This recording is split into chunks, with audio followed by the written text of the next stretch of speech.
ఈ రోజు క్లాస్ ఏంటంటే చెప్పిన మాటలు వినకూడదు. ఇక క్లాసులు కూడా అయినకుండా ఇంటికి అన్న సార్ మరి.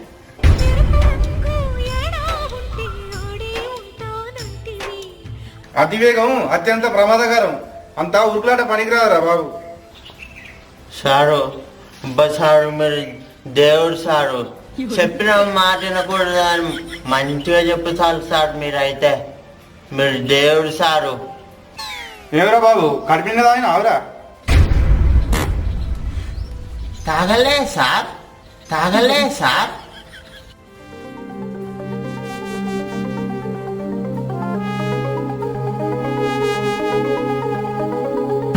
ఫస్ట్ పాయింట్, చెప్పిన మాటలు వినకూడదు. నా పెద్ద ట్యాంకర్ ఏంది కత్తి పట్టుకొని వస్తాంది.